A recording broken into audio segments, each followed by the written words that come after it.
Good afternoon, everyone. My name is Talal Marika. I am your host today for What's Your Brew, episode 3. We have an amazing guest with us. Her name is Mrs. Caroline.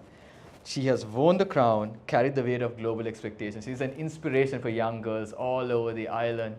She has had one crazy roller coaster of her life, and today she's here to talk about What's Her Brew. You may know her as Mrs. World 2020. Today we have Caroline seated with us. It's a pleasure to be with you, Caroline. Thank you for being here on such busy schedules. Thank you for having me. Caroline, your life has been easily could be said as a crazy one. Yes, and you accept it wholeheartedly as well. So one thing we all wanted to know is, especially I'm pretty sure every young girl out there, who was Caroline Jurie before the crown? Tell us about the girl who, before the glamour, like what shaped you growing up in Sri Lanka? Okay, so I come from a humble background, and I went to government school, and my hometown was Kandana. So I'm the fourth in the family, and I would say that I was the black sheep in the family, like that, because I was very thin and skinny and very tall. So from the very young age, I used to get bullied a lot, because my older sister was so pretty, and they used to compare with me and my sister. So you know it's not easy, right? Since you have gone through also. So being bullied from a young age, I hate to go to school, because whenever I go to school, I get bullied like so badly. And there were times when I come home, I used to cry, and I didn't know what to do. I became so stubborn.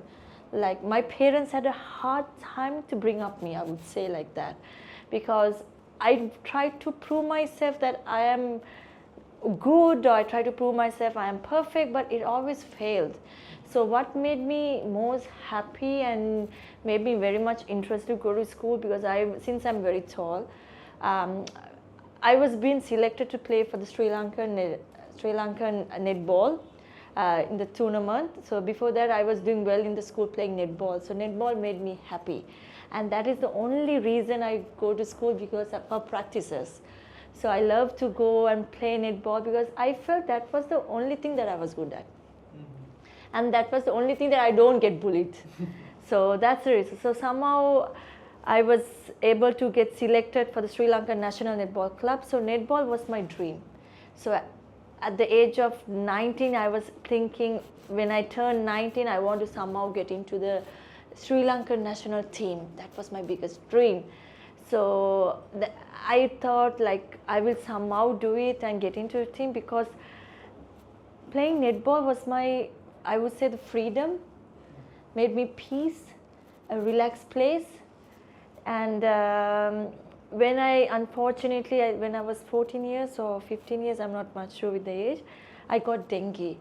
And my blood count came to 5,000, and it was very serious. And coming from a humble background, my father worked really hard to provide meals on the food, So we went through a lot, and it was not easy. So that is where I felt like, when doctors told to my parents that stop playing netball, because blood count came to 5,000, like not to play sport is no more, I have to then and there stop going for practices. And seeing my friends are going for practices, and some friends have got selected in the Sri Lankan team, and watching them in the TV, it hit me so badly. And that is where it was the darkest moment that I faced, where I want to give up my life. And it was like hopeless. I felt like I'm nothing, I'm useless. That's the word, I can use it right now, say those words. I thought of giving up my life, and because whatever I do, I felt like it was not right, or it was not succeeding. Because being a very young age girl and having the first dream, and when that fails, it was not easy to take it. It was not easy. There were times I used to get up in the morning, I asked God, why God I woke up? Why didn't you take my life during when I'm sleeping? I hated getting up in the morning. I hated to go walk out from the house. I gave a hard time for my parents. I have to confess that I gave a hard time for my parents, because I didn't know what I was doing. Day by day I was becoming stubborn, trying to prove myself. But I remember when I was 18 or 17, when I went to Kandana railway station to commit suicide, I said, that is it. I can't take it anymore. And when I hear the train noise, like you can hear it, right? And I came right closer and I said 1, 2, 3. When I said the third, I'm going to jump. And when I said 1, 2, 3, I was closing my eyes. Then from nowhere, my friend called my name and asked actually she was the Sri Lankan national netball captain. She was very much close to me. Yes. So she's also living there in Kandana. So when she called my name, I was shocked. And obviously, I cannot tell my friend that, look, I'm here because I'm going to commit suicide. Then that is where my turning point. I was like, wait, God saved my life for a reason. And that is where I decided, you know what, in Sri Lanka, wherever I go, the memories were not good, like, because I was bullied everywhere. Like, that is where I thought, you know what, I have to leave the country. And age of 19, I went to Dubai, Qatar. And then from there, I went to Dubai. So that's how it was in my young age. It's crazy how like the one place where you found yourself to be valued, the netball team. Yes. Everywhere else you were looked down upon, you were pushed aside. Yes. And that one spot when you lost it and you decided to go ahead and be like, this is it, there's nothing else for me. God actually did answer your prayers. He just took time with it. He couldn't answer it in your language, but he sent someone at the right moment. Exactly, because when I went to Qatar, I didn't have anyone. It was my first experience. But God sent angels, you know. Like I met a friend. We went to same school. She played a mother part where she taught me how to live independent. Because in overseas you have to pay a rent. You have to do everything. Since you are in overseas, you know, like living an independent life. So age of 19 to go through a lot, and she taught me like where to get the house stuff, how to iron, how to do everything, which bus to take. And then I survived for 2 years there. So, but that made me happy because at least a new environment. And then from there I went to Dubai, because Dubai was something like my dream country. And there I thought, I want to apply for this modeling agencies, Europe market. I love modeling. I love to be a professional model at that time. I love to be a part of it, you know. So while I was working, I used to stand for 8 hours and 6 days continuously. The first 2 days was very tough. I used to come home and I used to cry because my legs are hurting. We are not used to stand for that. And I was the only Sri Lankan in this place where I was working. Virgin Mega store as a customer service and cashier. So it made me feel special, like at least I'm doing something, like something that I'm good at, but still I felt like this is not me. This is not that really I want to be. I want to be that person, like embrace my beauty, because I have been bullied, you know, so to be the voice, you know, like be the spotlight. I wanted that spotlight. So I thought, why don't I apply for Europe market for like over 5 years or 6 years? I was applying while I was working. I was applying, reject. Then during that time when I met my husband, beloved husband, Manishan, and then I got married. And I'm so blessed to have an amazing husband who understands, who support. And right now he's here. And then I had my daughter, and then but still I didn't give up. So when I asked my husband, he's like, do what you like. What makes you happy, that is what is matter. So but when I came back, I applied again and again. Then finally I got a call from my agency in Dubai saying that I have got selected for a music video in Dubai, and it was a massive. I was like, oh my gosh, finally God answered my prayer. And then unfortunately they said it was a swimwear. So as a mom, definitely you have this stretch mark on your tummy. So then when I said that, they said like, no, you can't. So again it hit me so badly. Again there's a rejection. I was like devastated. I cried. My husband tried to counsel me, like, you know, it's okay, we can do something else. And I was wondering why, when I waited for so long and I just got this call. After 5 or 6 years, I got this call, and first call had been rejected. And then that is where I then 2018 I saw the article of Mrs. Sri Lanka. And then when I wanted to apply Mrs. Sri Lanka, then again they called and said, I'm too late. Audition has already started. I was like, what is this? I was like, God, whatever I do, it's getting rejected. Why? And then my husband said, look, there's a reason. For you to be rejected, there's a reason. So you have the entire year to practice for 2019. Then I took it as a positive way and I said, yes, let me think about it. Okay, I have 1 year to prepare myself. So that is how I thought, okay, let me prepare it. For 1 year I studied, I did all sort of practice, studied. Then 2019 I applied. And then they informed that auditions are happening. So what I did was I applied sick leave, or I took a leave. I came down to Sri Lanka, participated for the audition, went back to Dubai, and next day went to work. Because I didn't know if I get selected or not. So I have to save my job also at that time. So it was not easy. And then I went back to work, and then after 2-3 days I get a call saying that I have got selected for top 20. Then that is where the crucial decision that we have to make, myself and my husband, because when you get selected for top 20, you have to have training, like at least for 3 months there will be training, and going to this process, it's not easy, you know. So then I thought, okay, wait, I have to choose. Either I go for Mrs. Sri Lanka at that time, for Mrs. World, or I will keep my job. So it was a tough decision to make. In case if I go to Mrs. Sri Lanka and if I lose my job and if I didn't win, I will not have both. So I could have lost everything. So I thought, okay, plan B is if I didn't get selected or if I didn't win, I will come back to Dubai. I will reapply again. So then I went to Dubai, then I went to Sri Lanka, and then I participated for Mrs. Sri Lanka. It's a long journey of Mrs. Sri Lanka. And then I won it, and then I won the Mrs. World. It's a long journey during that one, so I just make it short and said.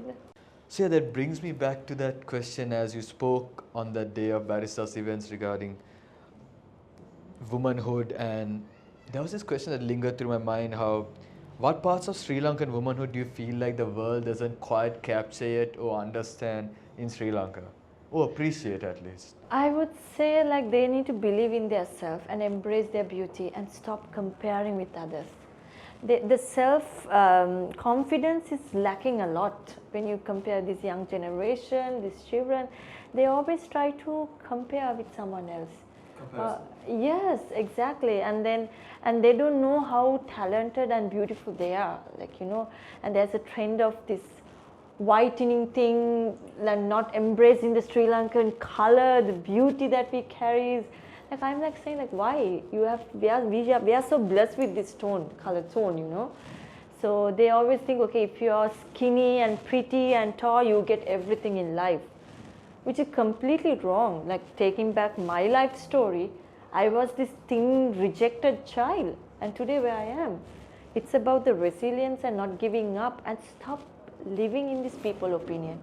Always when they want to do something, they get these thousands approvals, comments, and then ending up they are not doing anything in their life.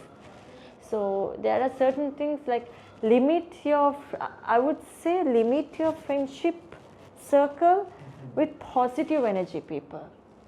So that is how you will build confidence in yourself. And mainly lacking confidence and not embracing their own beauty. The idea of comparison which you just spoke about, that goes within every individual, and I know even for you at some point, like you say, your sister. Yes. And when I had my time, and like I'm pretty sure every young girl has had their time, and young boy, and comparison's a killer. And which actually brings me to my next question. Like in Sri Lanka, did the standards of beauty and the cultural expectations of you put you into a box when you wanted to be creative? To be someone else different, or you want to be who you are, it's very much they don't accept in the society. And that's why I tell to this, especially to the young generation, I always tell them is stop living in people's opinion. You know, don't fall into this box that this is how you need to fall. And especially when you talk about this beauty and putting you in the box, this is where actually the fashion show which is happening this month 19 is Equality Life Without Labor. So it's about a fashion runway where we have Down syndrome, autism, dermatologists, professional model, cancer survivor. All of them are walking on this ramp. And the main reason I am partnered up, I'm the advocate and the mentor for this show. And when this young talented guy, when he came and told me about this concept, I immediately said yes.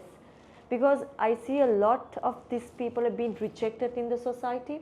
Because these innocent children, they also love to be a professional model. They also love, when you listen to their story, it's like, it's so painful in a way because there is very much less opportunities in Sri Lanka where they cannot be who they are. So when I met, recently when I was talking to a Down syndrome child, she was saying that I want to be a supermodel, I want to be a face for a certain brands, I want to be a brand ambassador, and I want the society to accept me for who I am. So this is where it comes like equality life without labels. Like you should not label someone. And what is important is, yes, there are plus size models, like you can be you can choose if you want to go to a plus size model or professional model or skinny model. You have the freedom to choose, but everyone has the opportunity to participate. So when this show, which is happening 19th, Equality Life Without Labor, for the very first time, they are walking on that ramp. And the reason why I'm focusing is fashion industry also needs to know that everyone is acceptable, that anyone can participate. If you have a dream, if you want to be a professional model or if you want to be who you are, work hard. Don't give up. You may fail. It's so, how many times did I fail personally? I felt, it ended up for me to give up my life. But today, I am here. So rejection actually makes you strong. And rejection will make you who you are, and you will know what is your mistake that you have made. And work it on it, and make sure you don't repeat that mistake. And embrace your beauty. So yes. It kind of goes along with this one saying. I remember I heard it, I think it's from my grandma, when I was way down. Oh, someone told me where every color, some people ask them what's your favorite color, they all say either it's black because they like the black.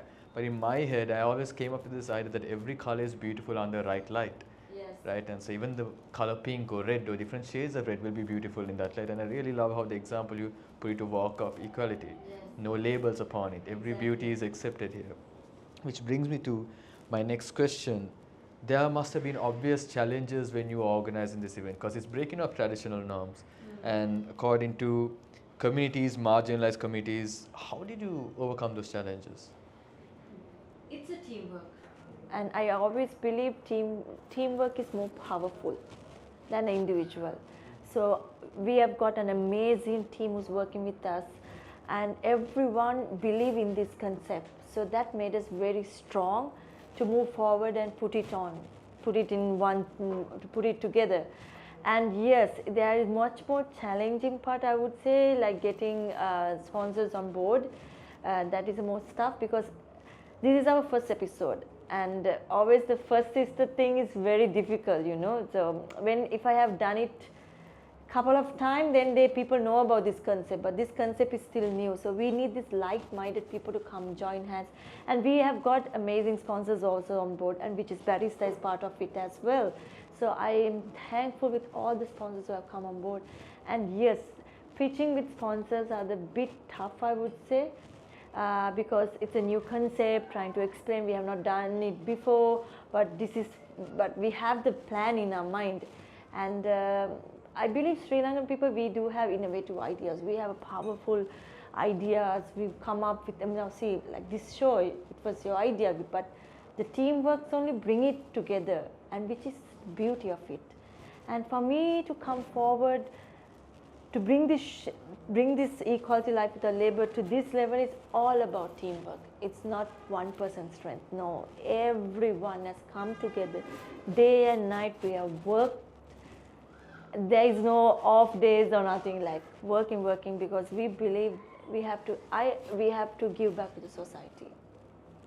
Actually, it can't be more further from the truth. I mean, even this whole idea organized by Barista was an exceptional concept where they allowed people to come and speak about what's your brew, like what made you Caroline, right? And it's not always about the triumphs; it's also about what were the losses you had to take. And going according to what you said, you spoke about the importance of not being an individualistic person. Like you can, when you create something like the event you just started, you didn't get sponsors as easily, right? Because you were the pioneer. Obviously, the person after you would easily intake some sponsors, but no one knows why the pioneer walks slowly. It's because he's facing all the hits. The one behind can go under the shield of what the pioneer carries, and I resonate with that wholeheartedly. Which I also want to know, you obviously have, we all have our own brews on like what created me, what created you, and our self-purpose, our motivation. What is your personal brew, like mentally or spiritually? Like, let's say the world gets noisy. In my case, I go for a run. I'm a hybrid athlete. I would run a 30-kilometer run.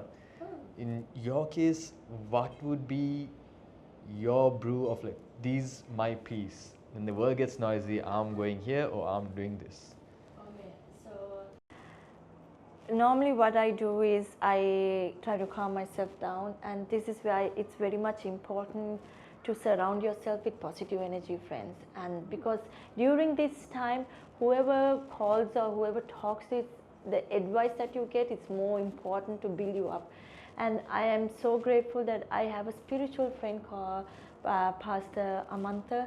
I used to call him Pastor Amantha, and I used to talk to him like this, I'm going through this, I'm going this, and he used to strengthen me, because I don't tell my challenges and face what I go through in life and how I've been rejected to my parents. I have already given them a hard time, and they have gone through a lot, because any parents cannot bear it up. Or even to my mother in grace, I am so blessed to get a mother in grace who is very understanding and supporting.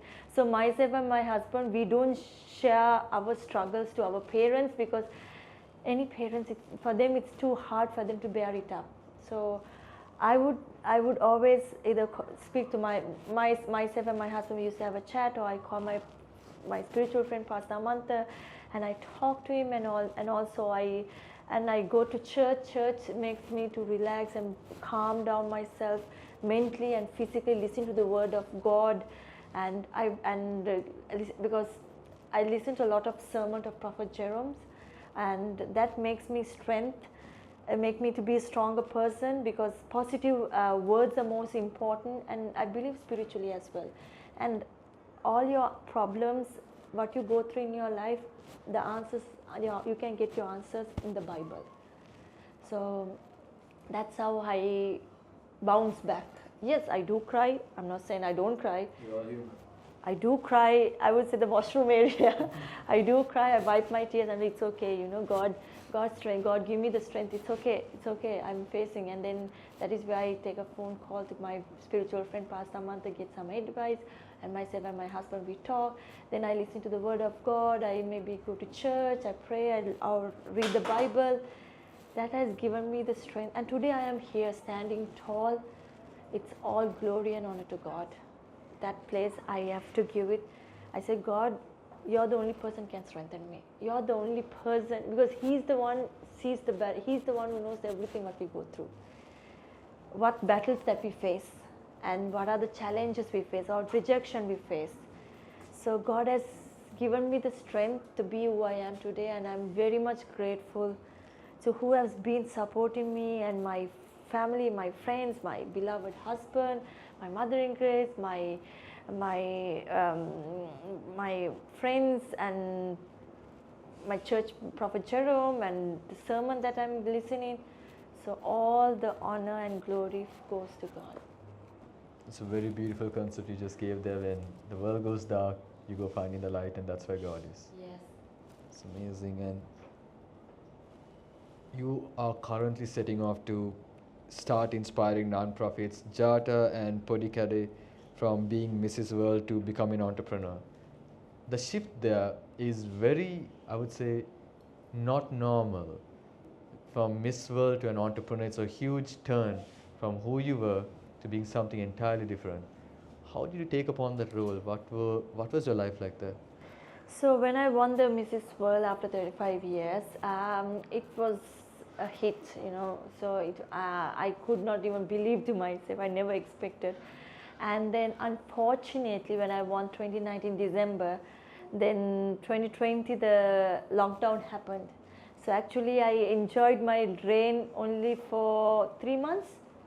That's it. And then all the tours got cancelled, and then lockdown, and then corona time, then lockdown happened. I could not do anything. I could not properly use this title as well.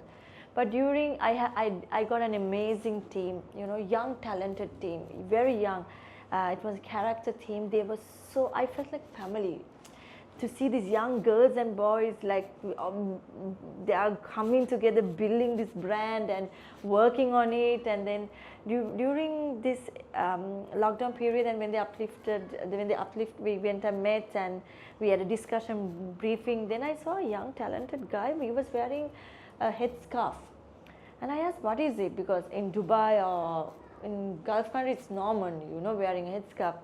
I asked, seeing in Sri Lanka, guys wearing it, something new for me. I asked, like, what is it? Then he told me that his loved one is battling cancer, and then she have lost all the hair. So because of that, he's wearing the headscarf and to support her. And then and there, we decided, why don't we create a brand called, in Sinhala we say Jatawa.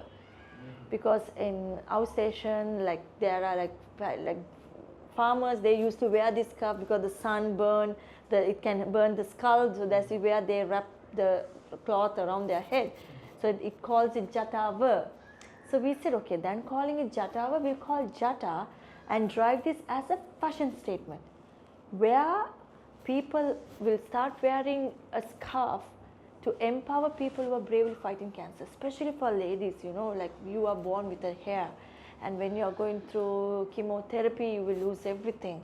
So it's very much hard for them to face, and mentally and physically as well. So for you, mentally you need to be strong to fight this battle. And then that is where we thought, okay, you know what? It's all of us. Let's join hands, we'll create this brand. We are the ones who put the first money and got some materials, and during lockdown time we have to sanitize it, and we can't do online delivery. There are trials and errors, and then we decided, you know what, we need to support, you know, we have to take this unbrand thing from people, unbrand cancer.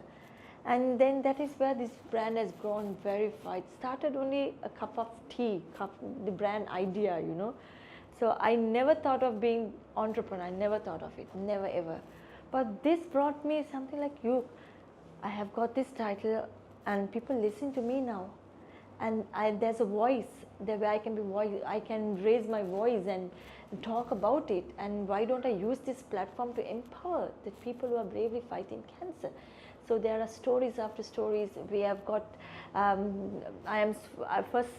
First person that I met was Dr. Lanka, Indira Cancer Trust.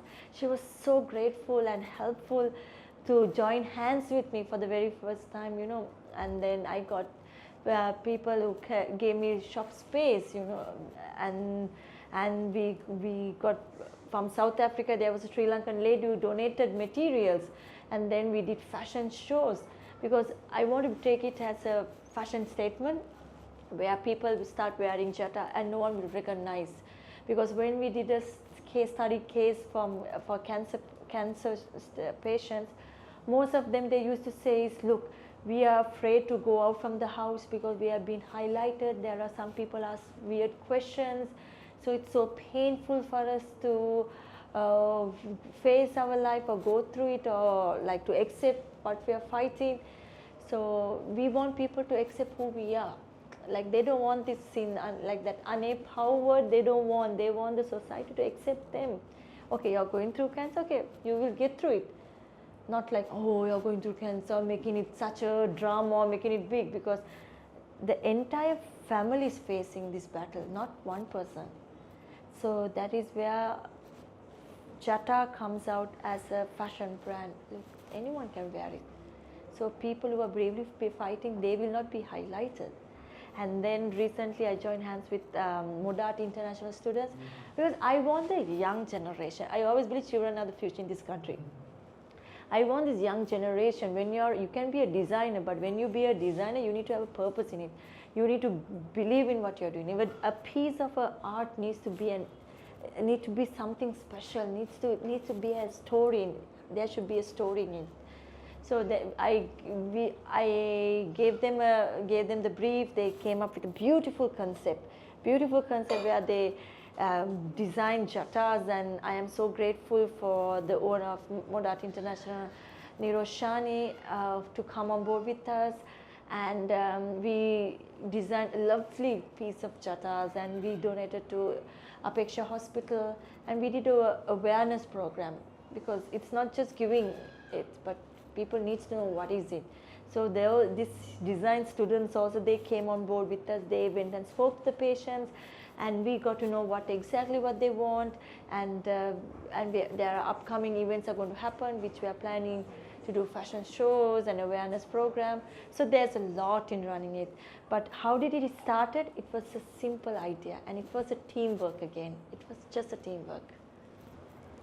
Well, Caroline, I cannot tell you what a pleasure it has been to sit here and discuss with you about how your life, your childhood, to how you came through extreme measures of negative aspects of your life, and how you dealt with it, how you went to God, how you faced the darkness. And it wasn't like over time I realized you didn't really get scared of the dark, unlike when you're young. This time you just started to walk a bit longer in it. You knew light's going to come at the end of the tunnel. And I love that you spoke about cancer patients and how they shouldn't be looked down upon, but they should be encouraged, like keep fighting. We're here, we're going to stand with you, we're not going to look down upon you. That fine line between empathy and sympathy, you spoke about it really well. And for all the young girls out there who look up to you, you are one of the most brilliant role models for them. And thank you for being here with us. Thank you for being on What's Your Brew. Thank you for having me.